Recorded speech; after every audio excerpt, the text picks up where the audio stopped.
...2019 was a very unique year for the hemp industry here in Deschutes County and surrounding areas. And the reason why is because a lot of people got in, got the licenses, jumped into the lake with both feet without really seeing how deep the water really was. And a lot of people started growing an abundance of hemp, but basically got in over their heads. Some made it, some are making it. But a lot of people are still sitting on a lot of product right now, a lot of biomass, a lot of combine material. Farmers have the highest, it's one of the highest suicide rates in our country.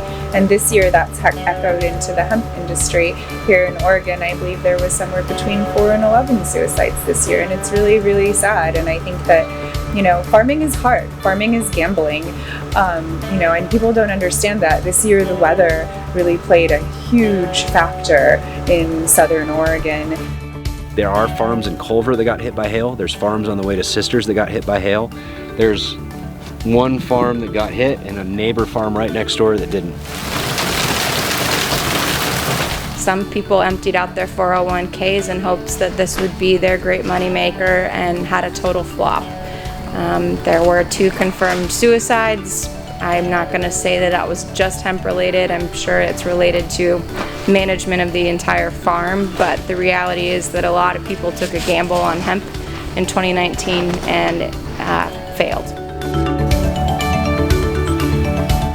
I just took heartbreaking phone call after heartbreaking phone call this fall, and just driving around the area watching, seeing and knowing what the numbers are, seeing a 40-acre field and knowing somebody's into that field like, somewhere between $10,000 and $20,000 an acre. It's like, and it's sitting there rotting. It's just terrible.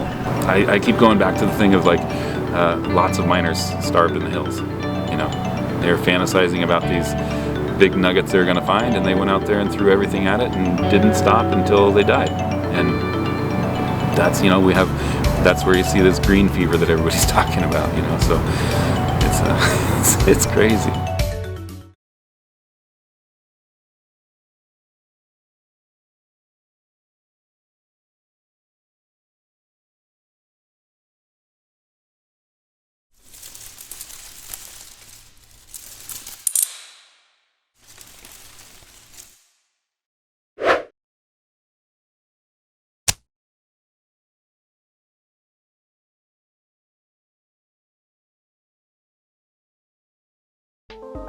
If you live in Oregon or have traveled through the state this summer, you no doubt saw and smelled the proliferation of large bushy plants that resembled marijuana. Was it marijuana? The topic of conversation everywhere in the Pacific Northwest has been about hemp, the new cash crop legalized nationally by the 2018 Farm Bill. Hemp is a cousin of marijuana, and while it lacks any psychoactive effects, its medicinal and endless list of uses and the economic value of its end products, like CBD, has created an explosion of grows in Oregon in 2019.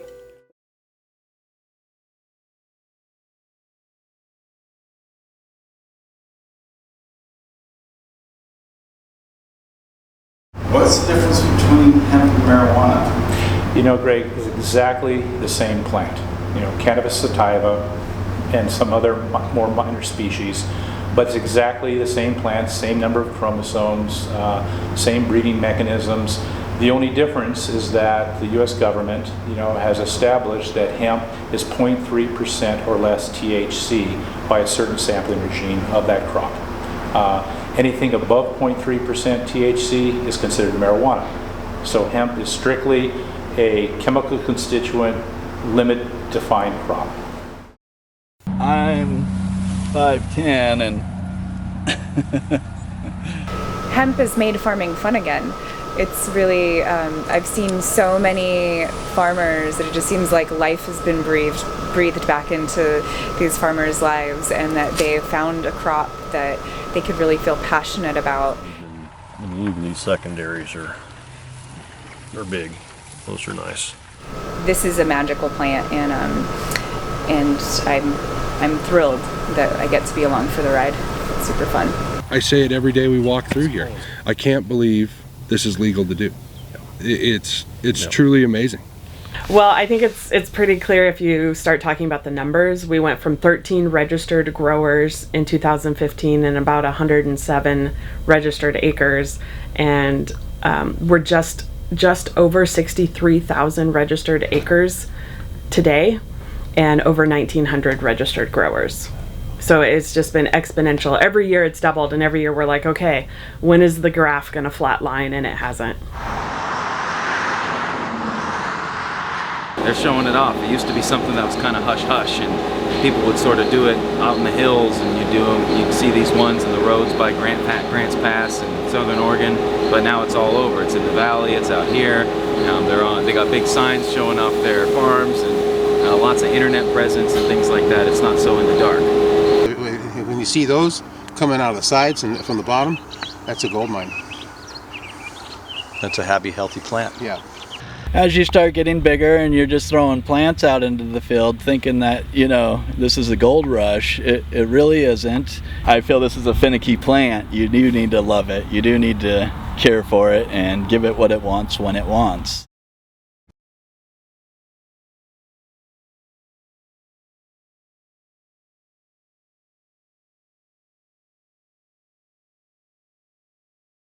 I am a help me to pull these weeds. Oh, Emma, oh.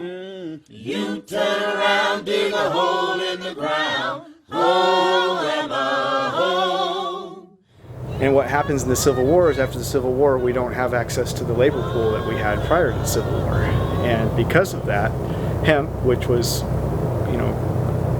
quite labor intensive to decorticate, started to fall out of favor, and it was replaced by cotton. Cotton is king, but there was a day when few people believed that cotton would have as many uses as it does in today's world.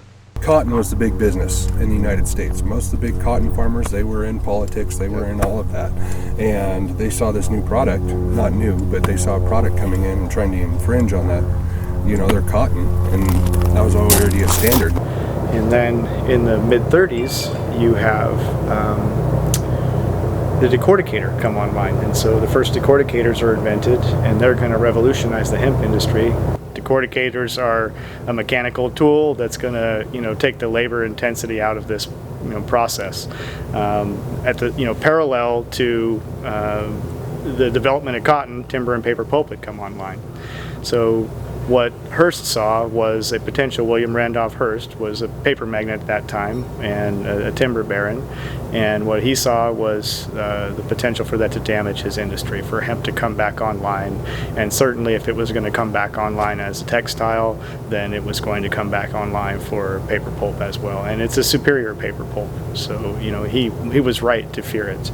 He was really politically connected though, and used some of those contacts. DuPont was a good contact of his. He had the head of the AMA on his side.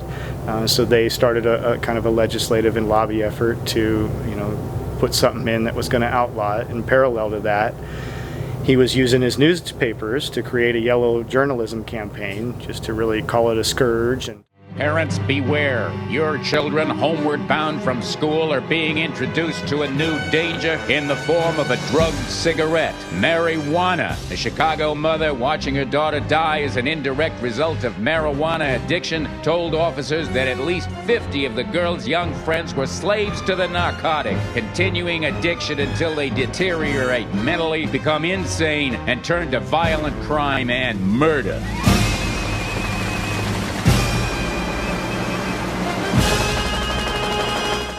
What they ended up doing, he and his buddies, was, they very effectively created this campaign that did end up outlawing cannabis in 1937. Without any public debate, scientific inquiry, or political objection, the Marijuana Tax Act was signed into law by President Roosevelt. The act prohibited possession of marijuana anywhere in the United States without a special tax stamp from the Treasury Department. And the Treasury Department didn't give out any stamps, effectively making marijuana illegal.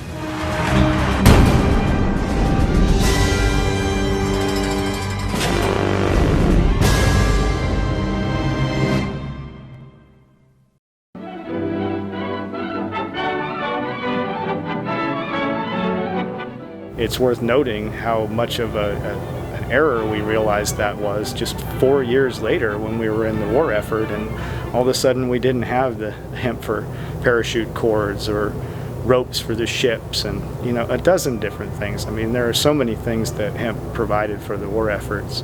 This is Manila hemp from the Navy's rapidly dwindling reserve. When that is gone, American hemp will go on duty again. Hemp for mooring ships, hemp for tow lines. Somehow they had done a very good job of separating the industrial uses of hemp and the values there from the psychoactive uses or the medicinal uses, and nobody really saw the value again going forward. By the time 7 or 8 years had gone by, we had really moved on to new pharmacy, new pharmaceuticals, and away from plant-based medicine. So as crazy as it may seem to you or I, that's where we ended up. We didn't look back at it for quite a long time.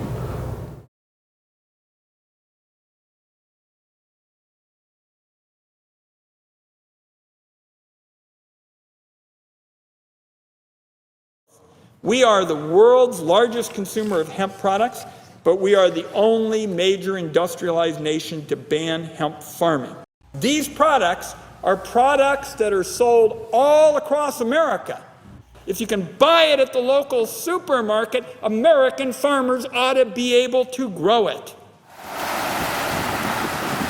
It took 12 years for us to actually get a legislation passed, but we're the first state in 2009 to actually pass legislation that would allow for Oregon farmers to grow hemp.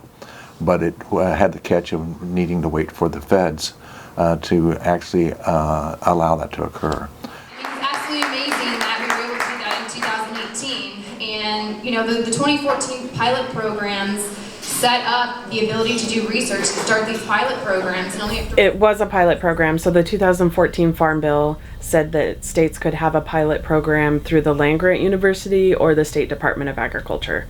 So in Oregon, we actually already had statutory language for hemp from 2009. It's just that the legislature hadn't provided any funding to start that program.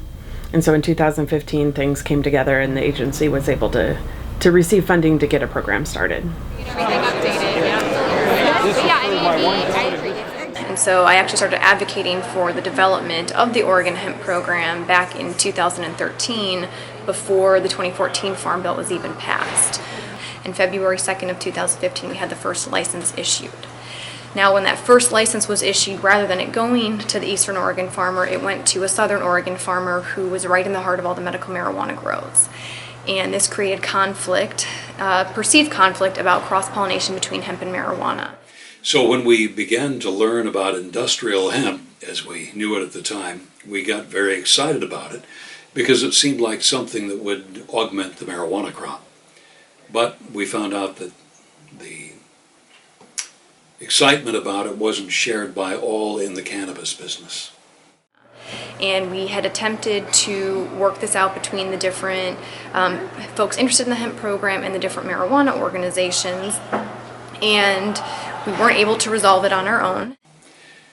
Wasn't easy because there was a bill here in the legislature that was going to prohibit the growing of industrial hemp in Southern Oregon, 3 counties of Southern Oregon.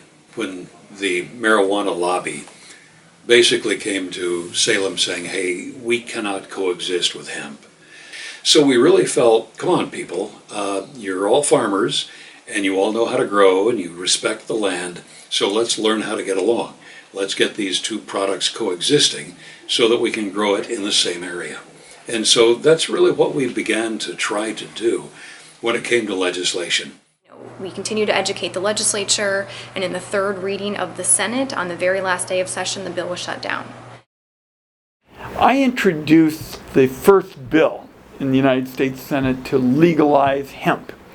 And I did it because I was struck by how bizarre the federal rules were, that so many people thought that it was like marijuana, which of course is untrue because it doesn't have the same THC levels as marijuana.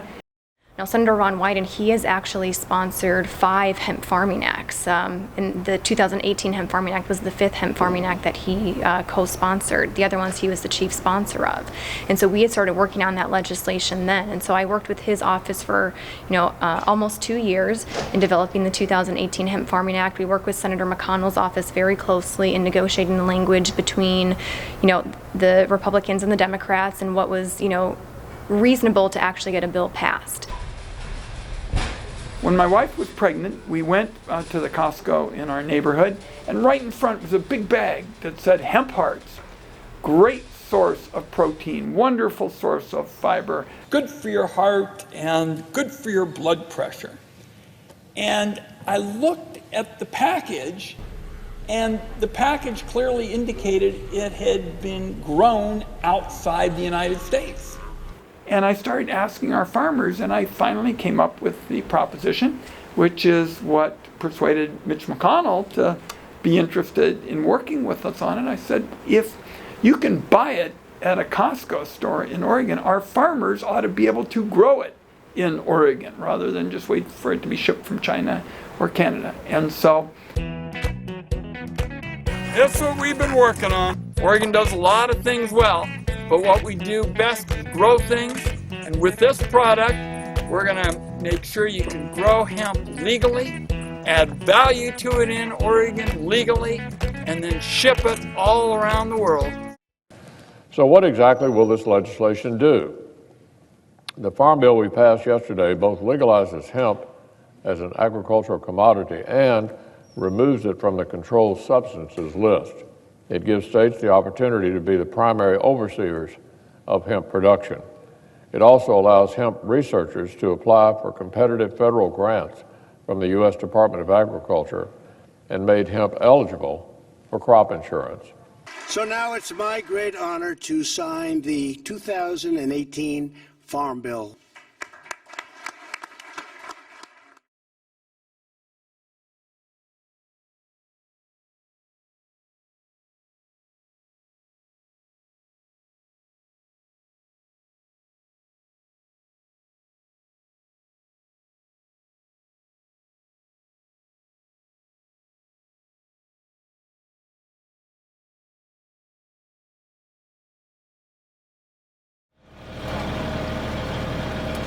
As a grower, we were trying to find some hemp plants, and nobody had a minimum order of 1,000, or wouldn't even sell them to me because I wasn't licensed.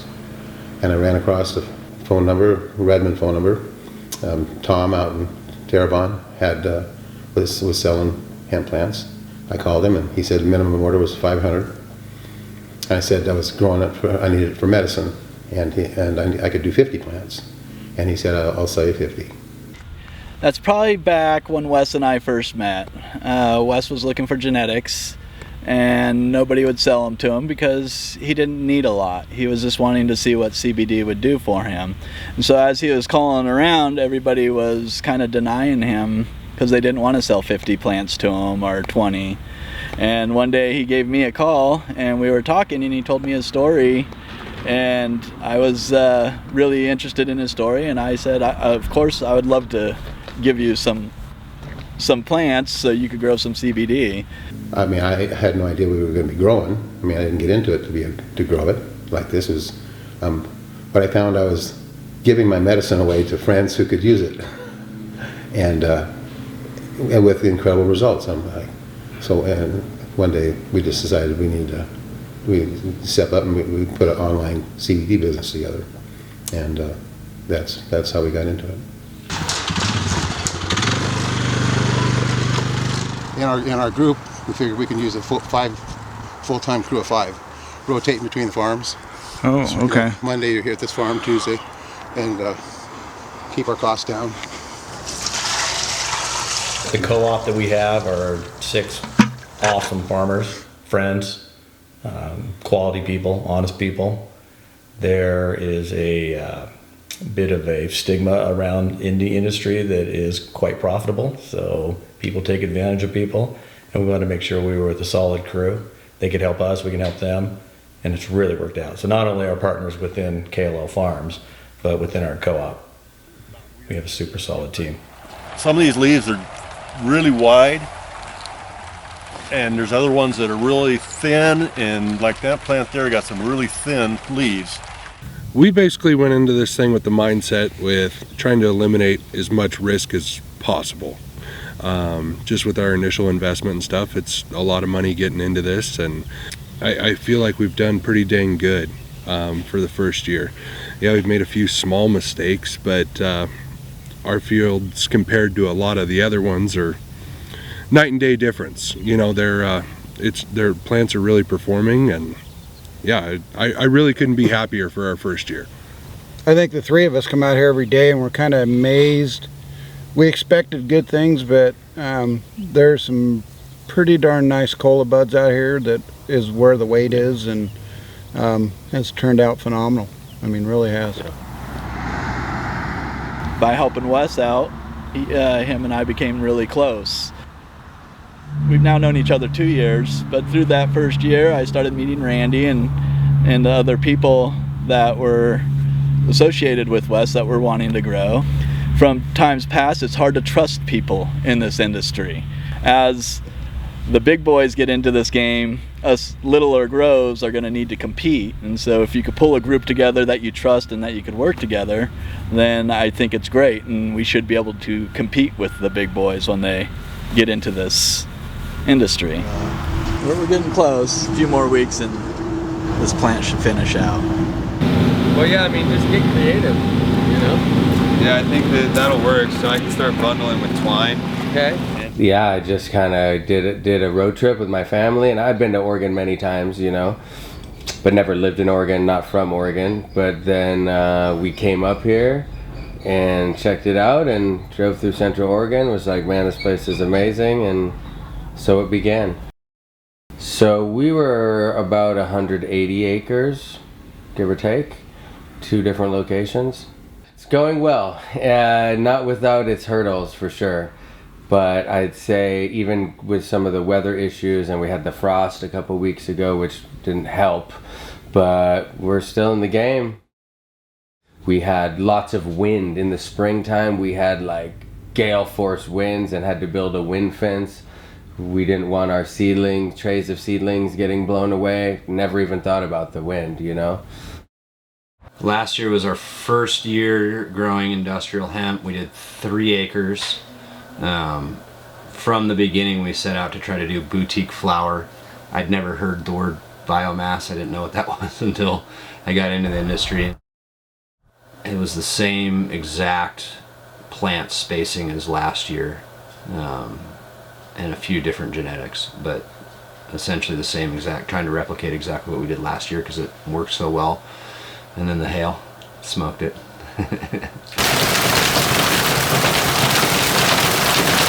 First mode was threw a pity party for myself for about a day.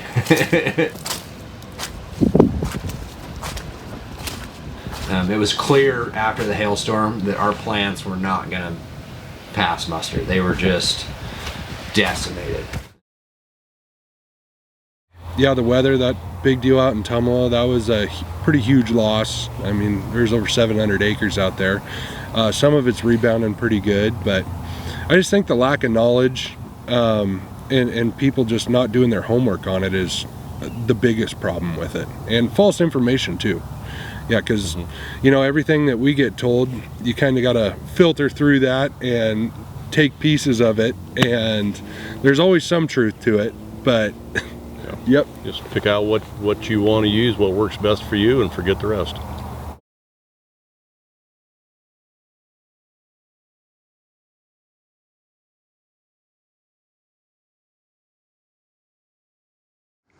Yeah, people were not super happy about it because they made the assumption that it was high THC versus low THC cannabis. We had an issue getting access to federal water because North Union Irrigation, the water goes through a federal dam. And so they told us we actually could not use the water to grow hemp. We told them we were going to anyways. They didn't like that all that much. We had a few meetings. We ended up calling our senators, and Senator Merkley's office got on it immediately, like within 24 hours. He was sending people to dealing with North Unit, and they called us a couple days later, had us in there, and they actually started working with us to develop how they could issue licensing for using federal water to grow hemp. But they did start off with we're chinchilla farmers, which yeah, they're cute, furry little creatures and all, which we're not. But the funny thing, the ironic part is half of the water board this year is called us chinchilla farmers is now growing hemp. So the county got tons of calls. I mean, they would say 20 to 30 calls for that big giant pot farm right on the highway. How can you guys not know about it? Fairly funny.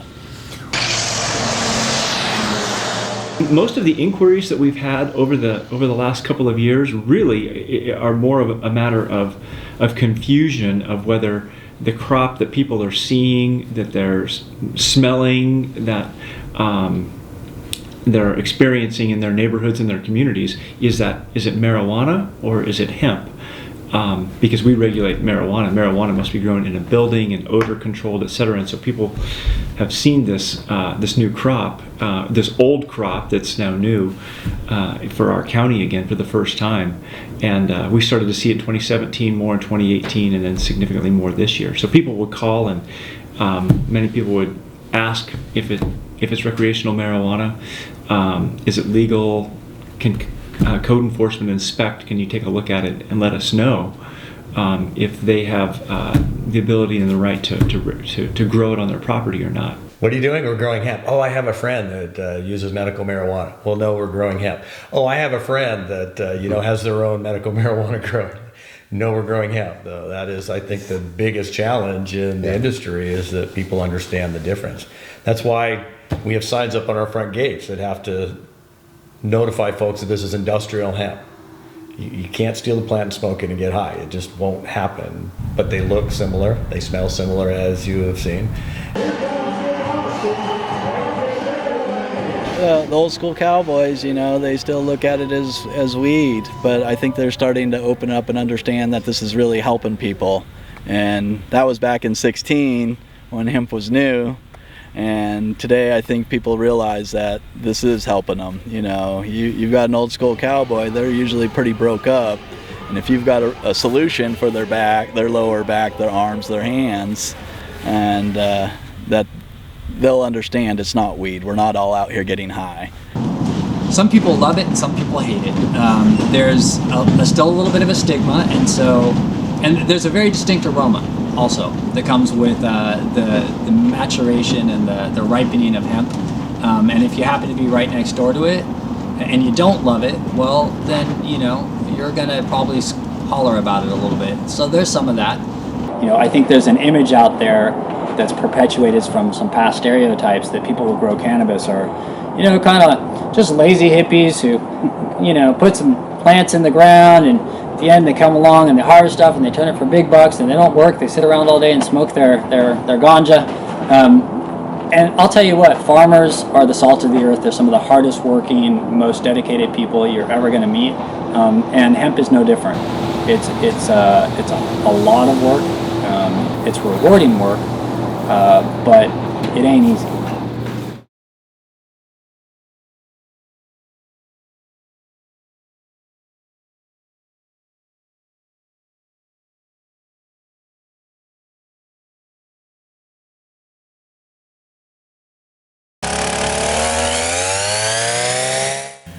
So I retired from the fire department. I had a career of helping people, and stumbled into getting Parkinson's. Had heard about CBD. Knew nothing about it. So, but I did my own study and did my own trial. Bought a pound of hemp flower, processed it into oil, and went on a high dose CBD oil for the month of March, taking 3,000 milligrams a day. Just jumped right into it, and went, holy wow! It was amazing. I couldn't believe it, and that started the journey. I think a lot of people, including myself, did not realize the cannabinoid of CBD was going to be able to be extracted from hemp, and that was a game changer. And like I said, for 12 years, here I am trying to pass legislation, never had been exposed to that information. And that has caused us to really see a really significant change in attitudes, and it's brought to the market CBD products where many individuals are finding relief for ailments that they have. working in the lab, I get to hear a lot of people's like testimonies and how it's already helped them. One of the most amazing things that I've heard is related to migraines and how people have these really intense migraines for years on end with absolutely no relief of symptoms. And we actually had a gentleman come out who had been suffering from migraines for years, and he helped simply load material into our trailer. And just from being around it and breathing it in, his headache went away. And that was really, really amazing to hear. And I didn't personally speak to him, but the way that it was described, his joy and gratitude to feel at peace and that weight off his shoulders, and I hear that across the board. I have no problem saying it. I think people that, take ibuprofen and other types of anti-inflammatories, on the baseline of it, it works just like that as far as I'm concerned. I mean, it really helps with any kind of problem you have with inflammation, for sure. And then there's, pain relief. Obviously is caused by a lot of inflammation. CBD seems to help with that. Anxiety. I have people that I know that have suffered with anxiety, and they take it, and it makes it go away. So I mean, and the side effects are, I have not heard of any yet. It seems to be something that people can just take, and it really, really, truly helps them. It's been unreal. 90-year-old great grandma, she's on it right now, and all her aches and pains are away. She can actually get up out of her chair on her own now, and that's all she's changed is CBD drops twice a day. And my grandpa here, he's off 5 medications solely because of that. He hasn't changed anything else, just started taking CBD drops. Yeah, you don't wait till you have a headache to take it. Like if you get a headache, you take an aspirin type of thing. But if you have chronic headaches or anything like that, you take it in the morning, guess what? Most of the time you don't have headaches at all. And it's good for everything else in your body as well. It's more of a protectant than, you're not treating spot symptoms. Yeah. I mean, and you can. It works fine if you get new ones. You hurt your knee climbing, whatever it is. Great, no problem. But taking it as a daily maintenance dose, that's how it benefits us. Our receptors are designed to uptake these molecules. It's good for us. So everyone should.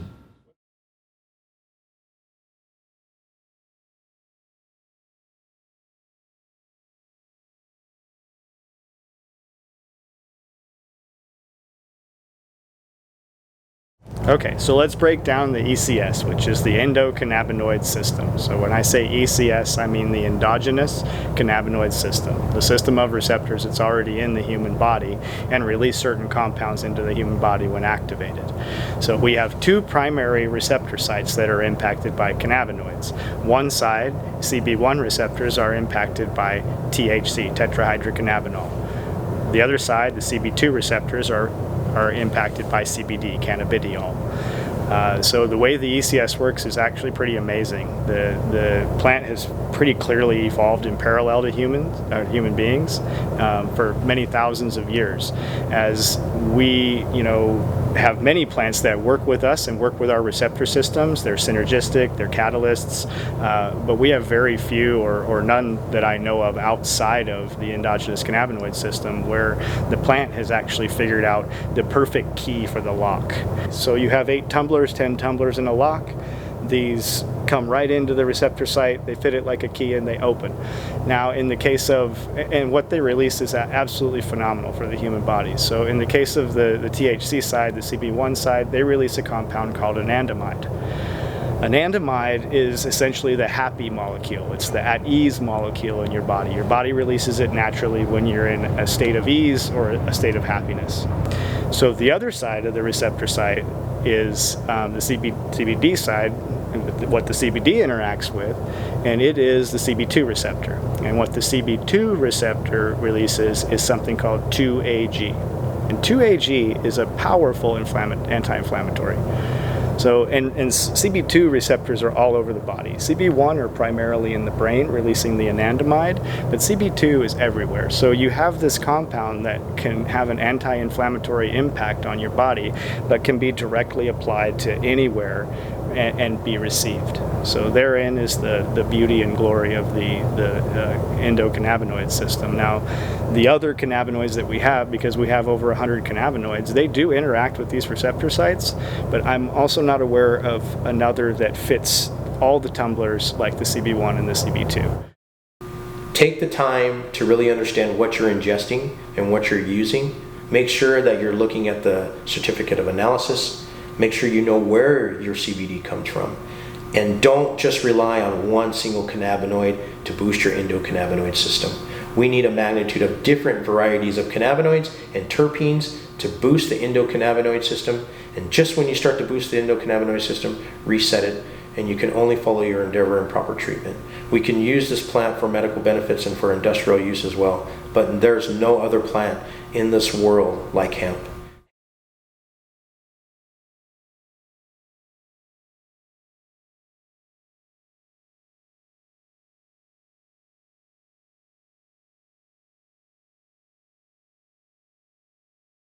I think that it's going to be like anything else, and that is we've been through a green rush, something that's highly akin to the gold rush of 1849. The people that were sure to make money in that process were the people that were selling picks and shovels to the prospectors. Well, a lot of people have done extremely well, taking care of the marijuana industry, taking care of hemp.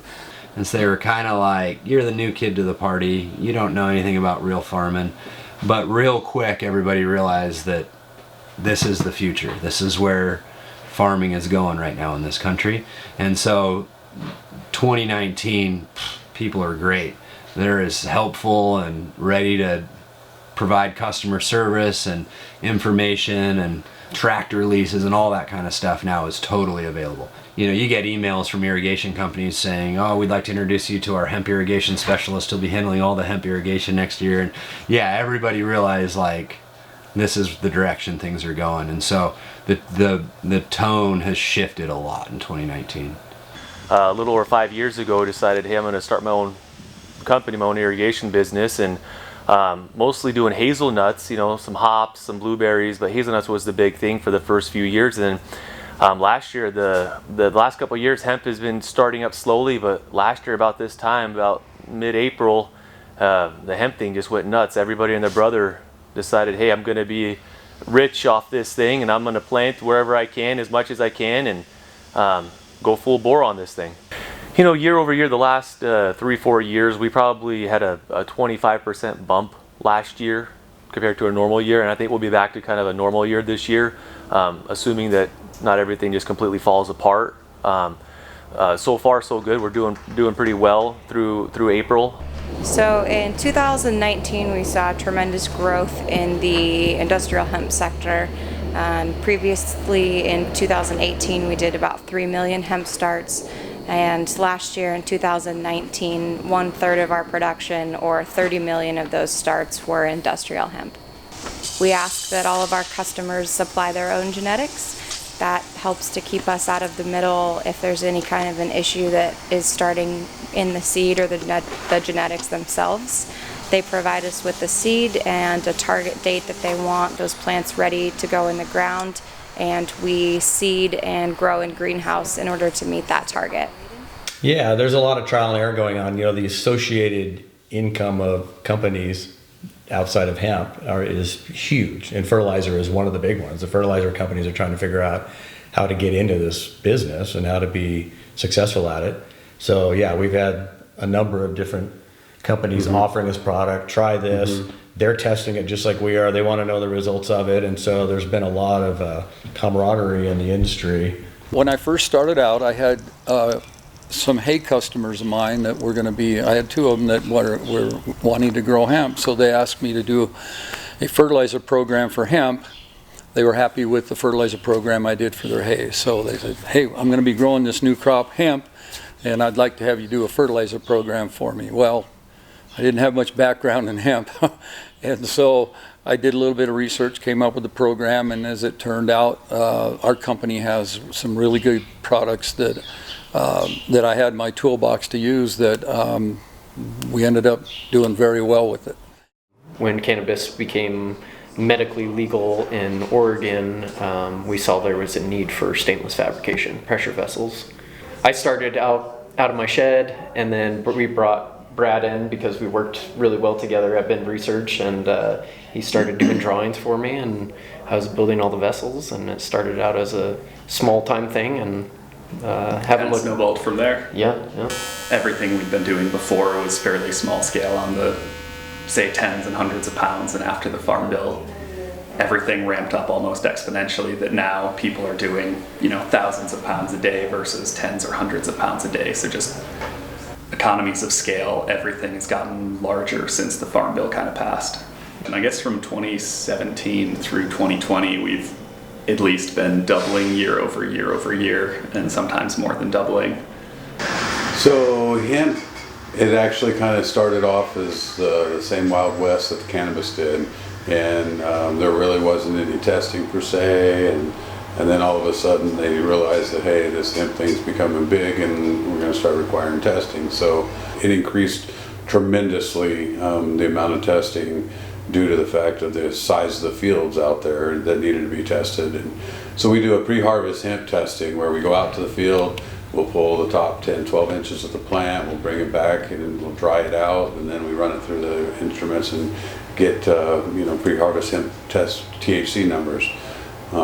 So that also helps them judge, when they're getting ready to harvest, what type of THC that they're going to have for a final product.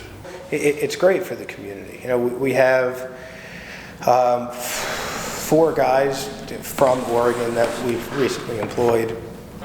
We went from a team of 4 to 14 just in a matter of months. So in terms of stimulating the economy, we're definitely doing that. The problem is not every lab could do that right now because of how the market is. But for us, I think we're doing a pretty good job in helping stimulate the economy.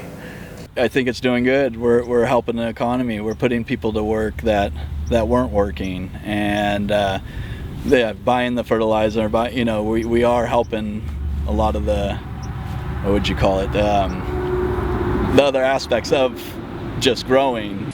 I think it's a big influence. Every year, we've got kids that will come help us, and it's just an extra dollar in their pocket for whatever they want.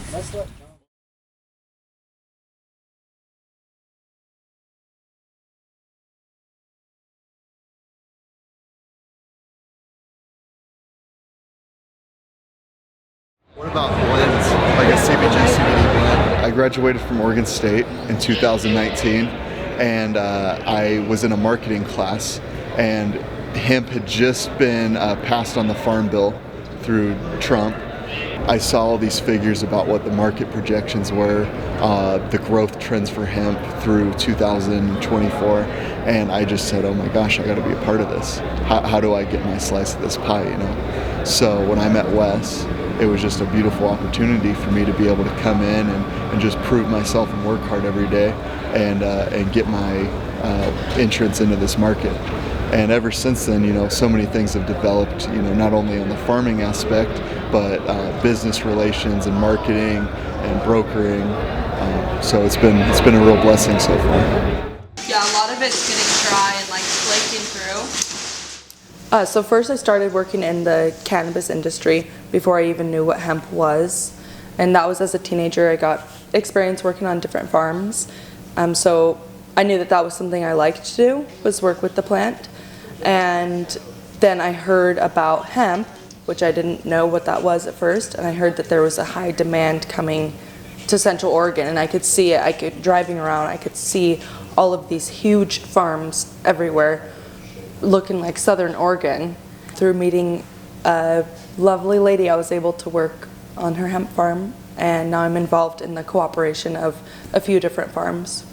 I thought I would be going in for a couple days to help on their farm, and then they liked how I worked. We got the product through faster than they thought, so they just kept me working with them, and it's been about 3 or 4 months now. The last thing I was expecting was to be doing something this big, or even as close to something, and it continues to grow. From what I've seen, it's gone and it's just exponentially growing as we're going forward through this grow season.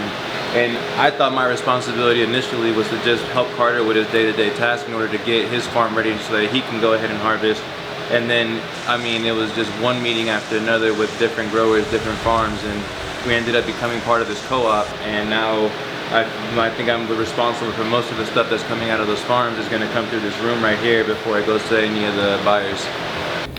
I actually started in the field. I heard through a friend who posted on Facebook that some hemp farm in Terrebonne, Culver area needed help in the field. And I had just recently stopped attending college because I didn't know what I wanted out of it. And so I decided I was going to take some time to figure out why I was going to go. Came out day after day, and eventually they needed somebody in the lab, and I had been a hard worker, so they asked me to step up to the lab, and I was more than happy to. I jumped at the offer. I had no idea that I would end up here. It's not something I ever would have thought to be in, but it's been a beautiful combination of helping people, creativity. It's such a creative process. There's so many different fine tunes you can do and adjustments to, how you're distilling that affect the final product. I have a mutual friend that works here, Ryan Sanford, and he's a friend of the family, and approached me about 2 years ago saying he's starting this journey into hemp. And I was working for Payette Brewing Company out of Boise, Idaho at the time as their operations manager and quality control manager, and told me that they were planning on having a lab built and all this exciting stuff was going on. And I started hearing more and more about hemp and CBD, so I threw my name into the hat, and they brought me on board about a year ago now. For what I do here in the lab, a lot of the stuff has been really translatable. When I worked for Coca-Cola, we did a lot of testing with the same type of testing equipment that we use here for the hemp industry. So that's been nice to be able to step back into that. Once people catch wind on what type of employment is available in a production facility, then I think that it's really going to open the doors for a lot of people. Like in the pharmaceutical industry, people that are working in any kind of plant genetics and things like that. It really is going to give them a lot of opportunity.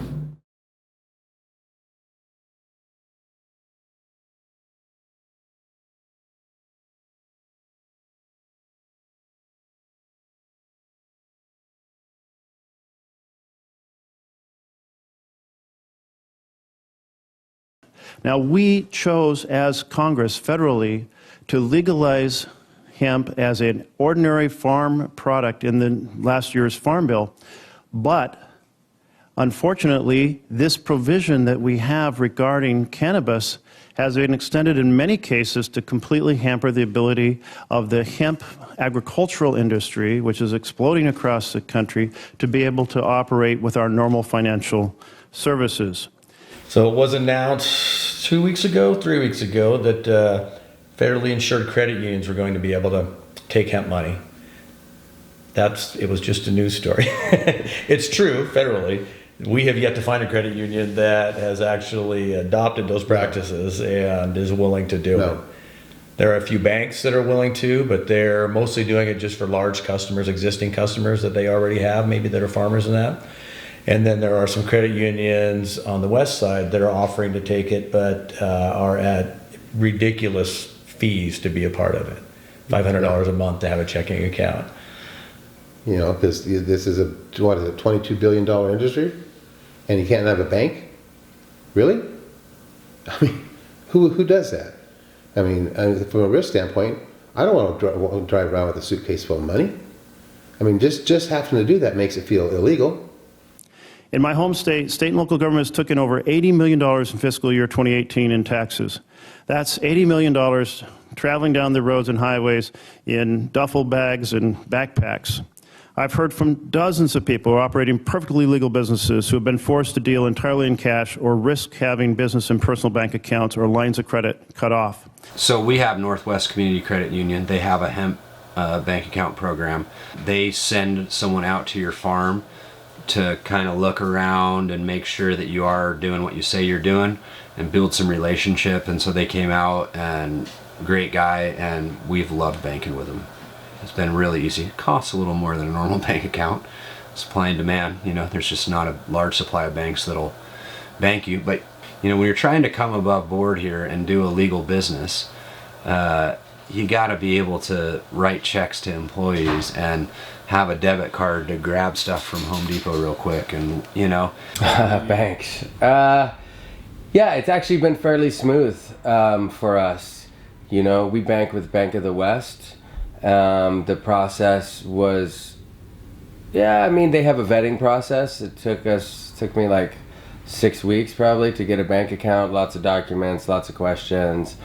And then I got accepted. And there's no Bank of the West banks around here, unfortunately, so we do most things with wire transfers anyway. Credit card processing, it's been a little bit of an issue. We had one company that had the majority of the accounts in the US and then decided to dump all but 3. All their big money makers, the 3 big money makers they kept, and then they dumped everybody else. It took us almost 2 months, maybe it was 2.5 to 3 months to secure another processor, and it definitely slows your business rate down when people go, oh, you wanted just to send you a check or do a check over the internet.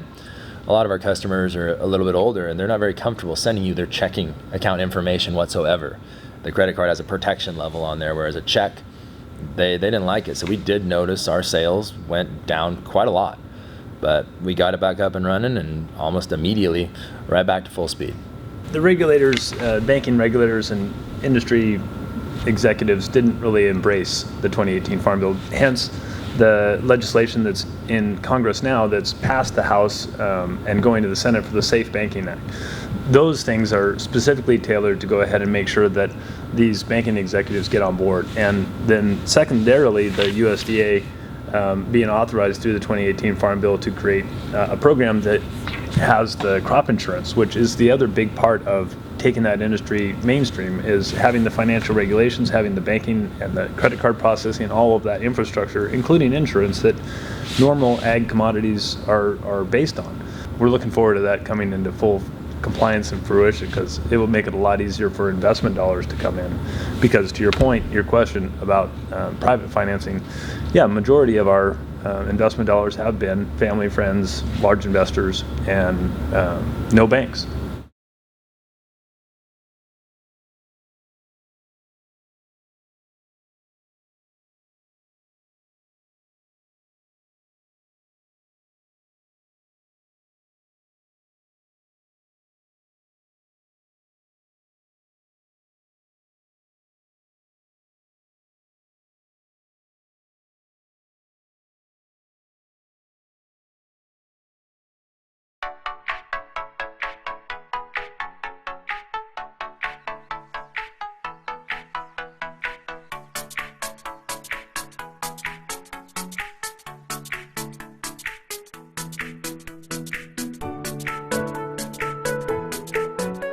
It was actually back in the late 1800s through the early 1930s that the Oregon Agricultural Experiment College was a cooperator with the U.S. Department of Agriculture in doing hemp research in Oregon way back then, starting in the late 1800s.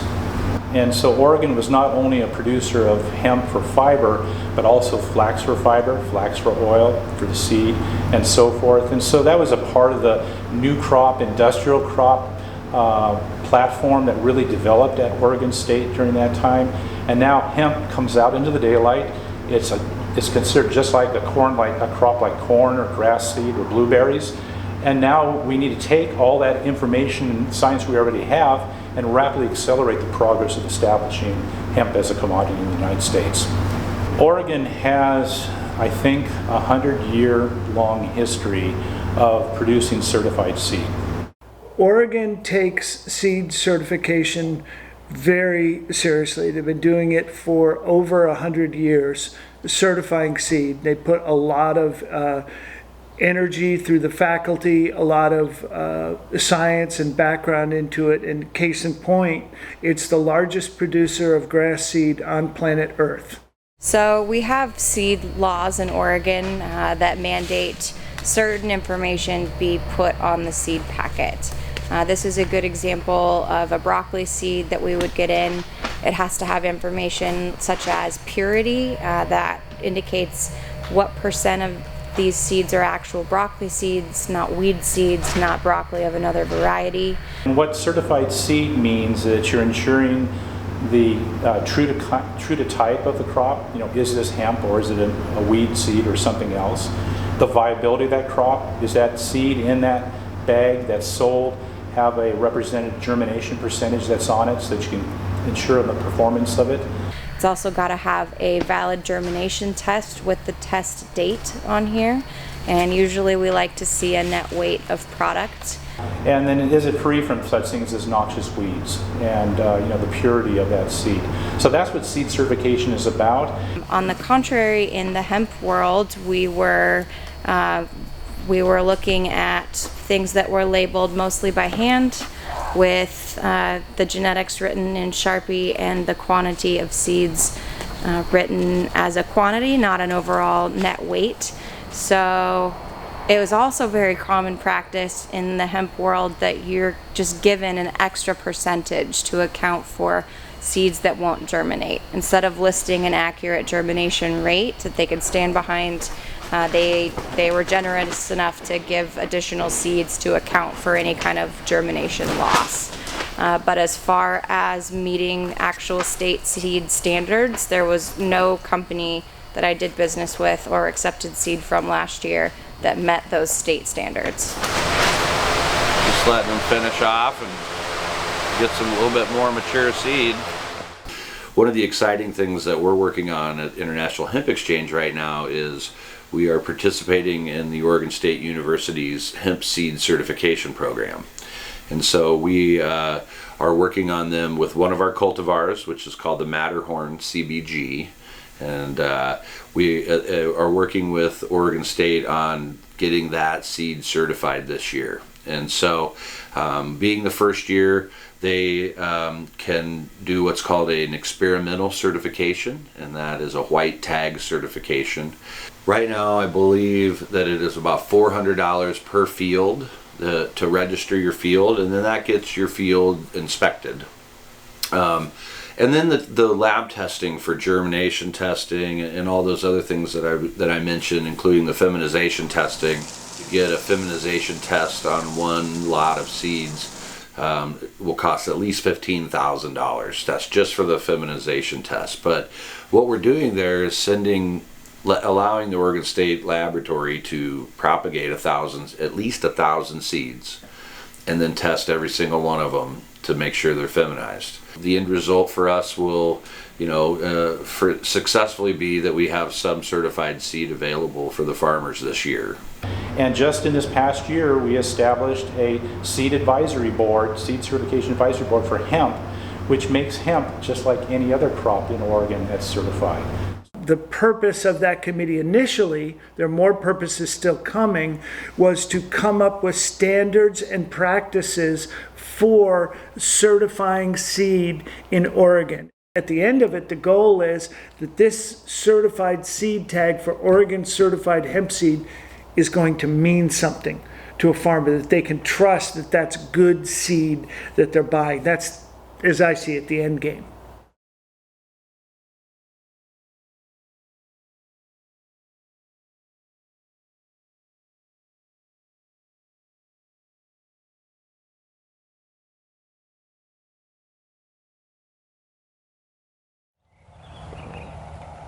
You know, in my mind, it's relatively easy to grow the crop. The real difficulty comes after the crop is grown, and how do you process it and handle it and market it. And you get a year like this where you get the weather turning, get cooler and rainier, maybe earlier than people anticipated, and people wanted to get their crops out of the field as quickly as possible. That, having a lack of storage space or drying space just made the situation even worse, I think. It's just so easy to underestimate what the harvest actually takes.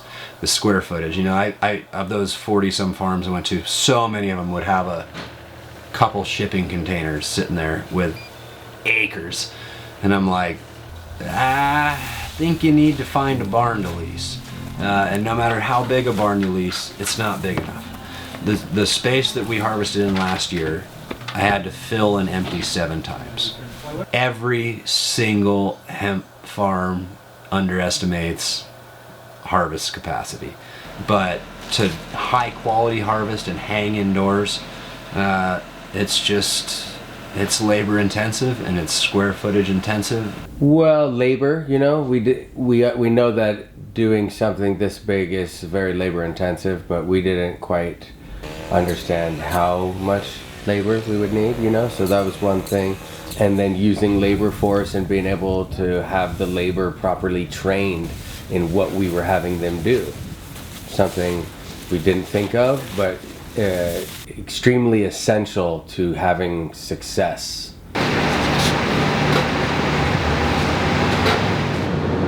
Harvesting and drying and storing, the logistics are completely different when you're dealing with hundreds of thousands of plants compared to maybe, you know, a couple hundred to 2,000 plants.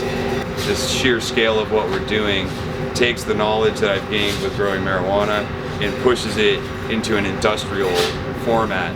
I feel like at a cannabis grow at this scale, or a hemp grow, you know, there's a lot of variables, and our job, or my job, is like the master problem solver, and all my team leaders is what we do is solve problems. How do we keep moving forward? Because there's a lot of moving parts. I told him I haven't brought the big ones yet. I know, we haven't even touched them yet. The Special Sauce and Lifter did really well. Yeah. I think from now on I'm going to stick with sativa plants, not indica. Yeah, I'm just selling the biomass and calling it a year, taking the winter off. We're getting a lot of stems in this material. I mean, we've got the machine open as far as we can. We've got the rotor slowed down as much as we can, and we're still getting a lot of sticks, and the sticks don't have CBD. And so a guy that has just a few acres, it's probably not worth it for him to buy a relatively expensive piece of equipment he only needs for a few days a year. Especially around the Bend area, they're kind of small hobby farmers that, yeah, they have no reason to be around a combine really, so you know, that's kind of where we fit in. So believe it or not, there's a market for untrimmed buds. And we went into this whole thing, our whole plan the whole time was biomass up until about 2-3 weeks ago, and we got approached by different buyers looking for smokable flower, and our whole game plans changed because of that. Somebody had told him that this stuff on the East Coast is going for $4,000 a pound. And they're buying it from us out here between $100 and $180 a pound. Substantial markup. Yeah. So how are you going to get to the East Coast? We're loading a U-Haul up and heading out. Taking a road trip. We were going to grind the whole thing up for CBD oil. And people that saw our farm were like, people that knew thought we were crazy, that we needed to separate them, which is good because it's diversifying for the market. So right now the flower is all the rage, and but we didn't want to sacrifice the biomass with where you get the oil from. So we're doing our own little test to make sure that we don't cheat the biomass, so we don't take too many colas off. We tried to buy a certain size Kubota tractor that would work in the width of our rows, and they were 4 months out on it. They had sold more than they had sold in the last 5 years because every hemp farm needed it. We tried to buy weed eaters to cut down our plants with the blades on the ends of them. You can't find them in Oregon. They're all over Washington because Washington can't grow hemp. So we've gone to Washington to get parts and pieces for our hemp farm because they're all locked up. It was clear after the hailstorm that our plants were not going to pass muster. They were just decimated. We'd gotten a good reputation from that first year, and we had a really good market established for really top shelf premium boutique flower.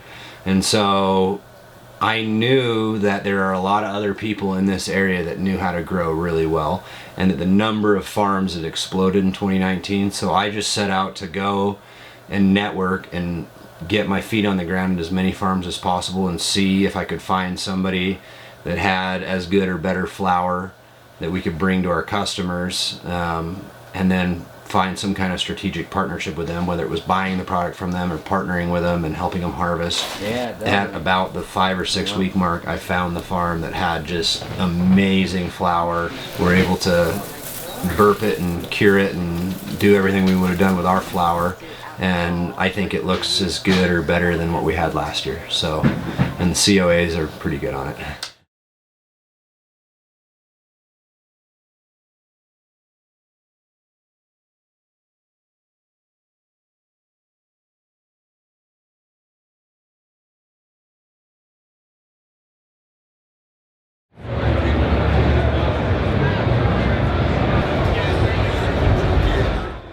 I'm surprised because smoking is not as prevalent as it used to be. A lot of people just don't smoke. But this has taken off. Pricing of it is equal to or more than cannabis. So we supply all the hemp for the pre-rolls here that they're doing today, and a lot of the stuff on the counter is our flower from our farm. Most of the time the pre-rolls are made with shake or with leaf and stuff. Not the kind of quality you want. These guys are using just top quality flower. It's sold as though it could be smokable flower. A number of our customers actually buy the boutique trimmed flower for extraction, but they're doing it for like a real high-end extraction. So we've got a lab down in California that does that, small, sort of what you'd call small batch extraction. You know, we're seeing huge influxes of hemp being bought in states that marijuana is not legal in, you know, because they just want to smoke something. Texas and Wyoming. Yeah, Texas, Wyoming, you know, it's there's a whole handful of them, and those are the states that the CBD smokable flower is really hot in, you know, the edibles stuff to that extent. You know, most CBD shops or smoke shops, they don't have any flower for sale in there. In Oregon. In Oregon. You go to all the smoke shops around Central Oregon, even over in the valley, and very few of them have jars of smokable flower for sale. Well, if you'd have asked me 4 years ago when we started into hemp if there would be any smokable market at all, I would have laughed. I didn't see it. However, in the last couple of years, we have certainly developed a big smokable market. And I actually think that it's evolving and maturing.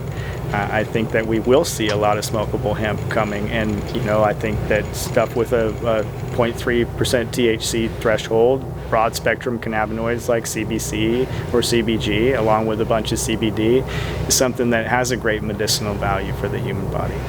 So I think back in 2018 when the statute was passed, nobody was smoking.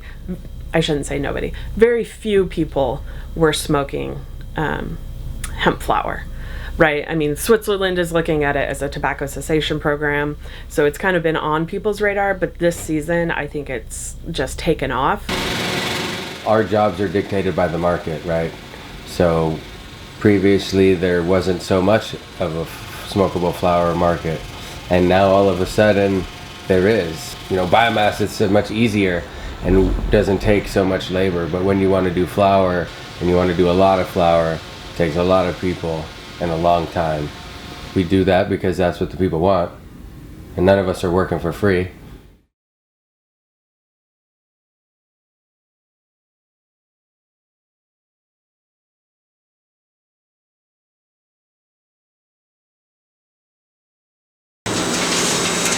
We take the biomass, which is the harvested hemp, we bring it in, and then we put it into our extractor, and we extract the oils from the hemp, and then we do secondary and tertiary processing on it. So we create a crude oil with the primary biomass, and then we take the crude oil and we'll make a distillate, which is more of that honey colored, really clear looking oil that you see quite a bit of, and then we can also take that oil and make a tea-free distillate from that. So those are probably the two main products that we sell, is the tea-free distillate and the regular distillate.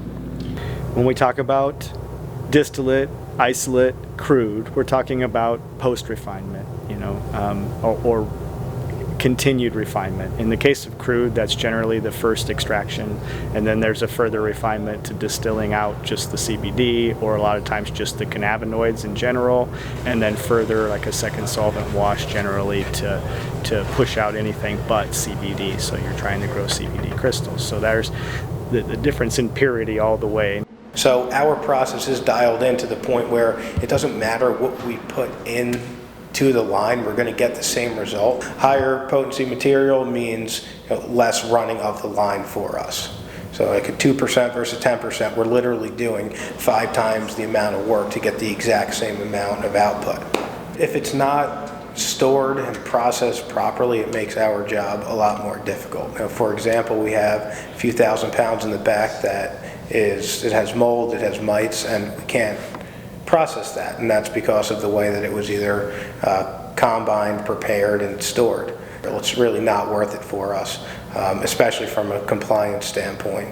So willingly and knowingly, hemp farmers do know they have a certain amount of mold, or maybe they don't even know what mold is. A lot of times when we go onto a farm and we consult, and they're harvesting their product, we inform them that they have mold, and they're completely stricken with a kind of a gasp of air or a gulp or in denial almost. And then we start showing them the mold on their plants, and by that time though, they've accumulated so much money into their crop that they feel that I'm not going to lose, and they have this product processed, and that's something that we're seeing right now. That's the dirty little secret, if you will, that a lot of people aren't talking about, is the mold that's being processed. And processors know that as well.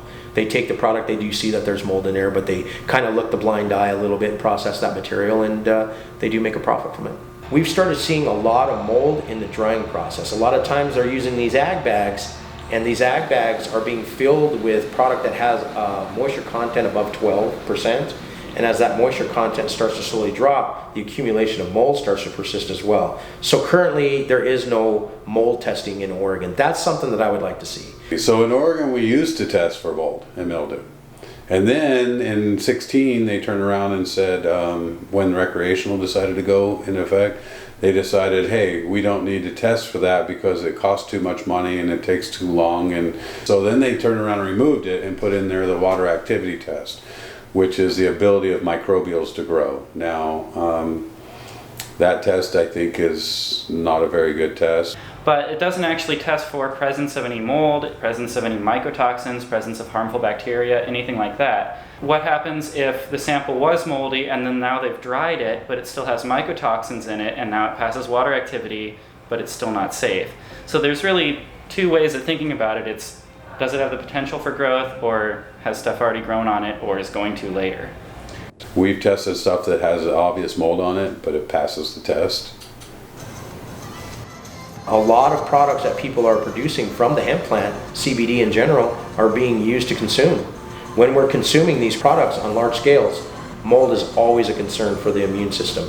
And people who are suffering from autoimmune deficiency disorders already, or people who are suffering from specific ailments, they can follow suit of getting sick or sicker from this mold.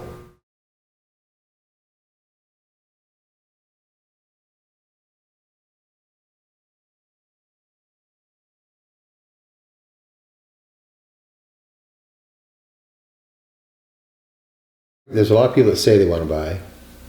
There's a lot of tire kickers. We're really not in a position to sell until you get your final test done, whether your COA, that's what the buyers want, and you can't get that until after you've harvested, dried, and then have it tested. So the COA, when it comes to CBD hemp, is when it comes to anything, is an analytics. That's a certificate of analysis. So essentially in this space, when we talk about COAs, we're talking about potency tests that are going to show cannabinoid potency. That's specifically what people are looking for. They're looking for how high is my CBD, and what's my threshold of THC, so that I don't go over the legal limit. Right now, our laboratory, we have a couple clients that are taking our lab reports and altering the CBD numbers and THC numbers, and then turn around and selling them on the market. And it's like, okay. The big problem in the industry is, at least in Oregon, people buy product and they don't care if it's tested or not. But when you get to a state, because we're recreational, we get to a state that it's not recreational and it's only CBD or hemp, they're freaked out. They're scared. They want to make sure it's truly hemp. So they're actually calling and going, hey, I got this report. Is this a legitimate report? And we're going yes or no. The COA is important. It gets the customer to come take a look at the product. But when you open the bin and they have a visceral reaction, that's what sells the product. And so I'm in the terpene preservation business. What butters my bread is to get things harvested correctly, burped correctly, chlorophyll released slowly. You can preserve quality for a really extended period of time, and that's what sells. You know, I thought the farming was going to be the hardest part of it. I think that actually selling the product has been one of the biggest challenges, aligning yourself with buyers that, because, you know, there's such large quantities that all these farmers have that they're sitting on. And, you know, selling a pound or two here or there really isn't lucrative to recouping your investment. So trying to track and align yourself with these 1,000-pound buyers or these consistent buyers, you know, you think you have something set in stone and locked away, and the next thing you know, it's the Wild West. Your buyers aren't showing up. You're not getting texts back from them. So I think that's the hardest part right now. Yeah, that aspect of it's been really frustrating. I mean, we grew a really good quality product, high CBD content. We took care of it really well, and you know, our product kind of speaks for itself. But you know, everybody's again trying to just gouge us on the price. But then you go head back to the East Coast, and you're hearing pounds getting sold for $600 to $1,200 a pound back there. You know, and we have buyers coming in that are trying to buy at $100 a pound. One guy was at $85. If they had to be a broker, if you had to have skin in the game, an expensive license or something, right now anybody can do it. And so everybody does it. And you'll have deals where there's 5 or 6 people involved, and they all want to get paid just for the connection. So right now, prices are in our area are dirt cheap, and but they're not. They're buying it cheap and they're reselling it on the East Coast at top dollar. You know, we trimmed to a standard for this company out of Colorado that verbally committed to taking everything we had. So we trimmed and manicured our product to their standards. We thought we kind of had a slam dunk deal there going, and again, it was a waiting game. We're getting there, and then to find out they don't have any money. So we wasted all the time and resources trimming to their standards. And now we're having to go back through and re-manicure stuff because, again, there's a pretty big influx of product on the market, and the buyers are able to kind of pick and choose what they want. And unfortunately, they're going for CBD point, the brokers are, to come up with a number what the plant's worth. But one thing that they forget, that plant has much more to give. You know, it does have the terpenes. If you were to take the terpenes out and leave the CBD behind, you're getting $30 a gram for terpenes. You're only getting $1.50 for CBD. Hopefully some of the newcomers could hold back a little bit and realize that the plant is worth a little bit more than what they're trying to get it for. And that's in the search of the buyers. If you get the right buyer, he knows what it's worth. Because realistically, all the money's in the end product. You know, you just took that $1.50 a gram to $100 to make your product.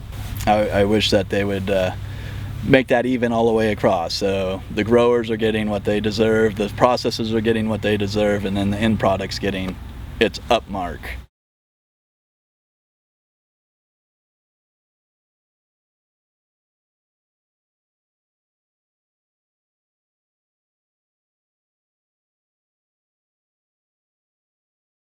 Hello everyone.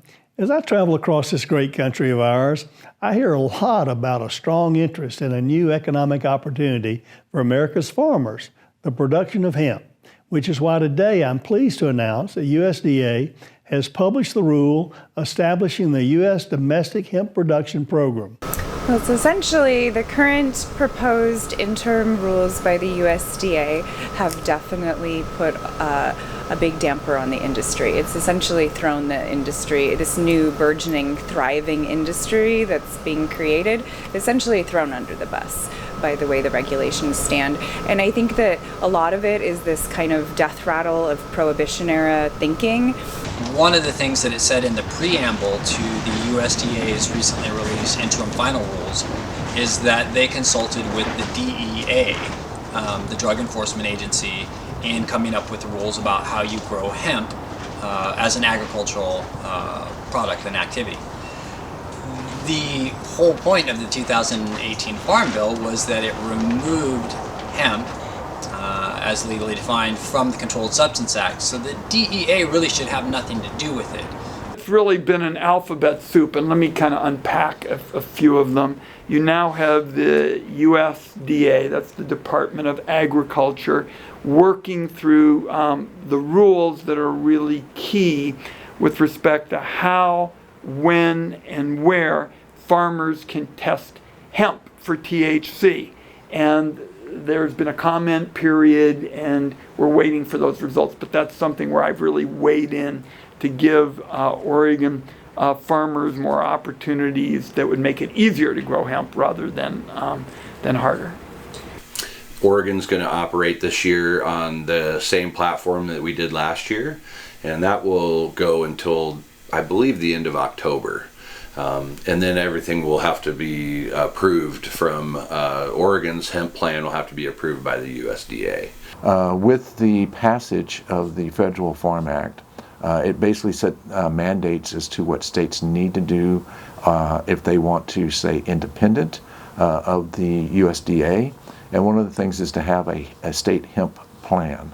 And that's one of the things we've been working on for this session, and this is one of those unfortunate scenarios, having political infighting within the legislature to the point of where my Republican colleagues have now left for the 5th time in 10 months and basically walked out the door not to do their job. And we have all this legislation, including the necessity of having this state plan passed, so our farmers will not have to go the USDA registration route in the fall of 2020. I think it's October 1 if I'm not mistaken. So really the big major change this year here in Oregon was on January 1st, 2020, Oregon's hemp law changed from being 0.3 delta 9 THC to 0.3 total THC. And so that's accounting for the THCA, the acid form, to be decarboxylated and included in those numbers for total THC. Year 1 and 2, they counted the THCA and the delta 9 as your field test. And then the last 2 years, they've cut out the THCA and they've just been doing the delta 9 test. And it sounds like we're going back to what year 1 and 2 was. And so that's just an example of one of the things that they keep changing up because they're not too sure. And that'll go back to the people that you're buying your genetics from. You want to make sure that you've got a good genetics so you just stay under that 0.3. You know, you're not going to see 17% CBD for a few years, I'd imagine. You're going to see 10%, 6%. We were going to see a lot less seeds, compliant seeds available in the coming year, which is going to mean there's going to be a lot less people farming. Those who do have access, it probably will be good for them. Prices will go up, you know, for if you have compliant seed and compliant material. We've spent the last 4 years breeding federally compliant strains. We saw the Delta 9 opportunity happening in the state. We saw that it really didn't follow the letter of the law per se. And so the direction that we were leaning was into these genetics that would be total THC below 0.3. And actually at time of harvest. There's a lot of debate about this pre-harvest test window. What we recognize is that if your crop is testing one way at pre-harvest and then you're going to carry it through to an end product and you have to move it across state lines, well, if you've altered the product, you've likely violated that rule. You've raised the THC content and therefore you're violating interstate commerce, and we don't want to put farmers in that position in any way. Yeah, the people who were successful and made some money securing genetics for the next season is the most important thing that they can do at this point in time. And it is difficult for seed producers as well because of those proposed rules. People don't know, like, hey, is it going to be a compliant seed or not? And it will seriously just come down to when you harvest the plant. If they were compliant, you can harvest early and they will be compliant. Even within those new suggested rules, your yield will decrease. So you can increase plant spacing. There's a bunch of things you can do. You can change nutrient programs. There's a bunch of things you can do to still have a great, financially viable crop. Yeah. It's not the end of the world. The sky's not falling. Not yet.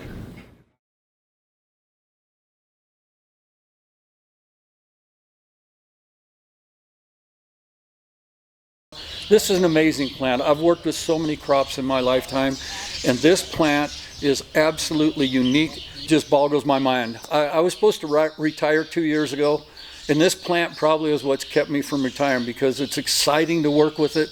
It's exciting to see the potential it's going to have. I mean, it's one of the only plants that can stack so many functions. It's food, fiber, medicine, and the list of uses go so beyond. I mean, our government used to encourage people could pay their taxes in hemp.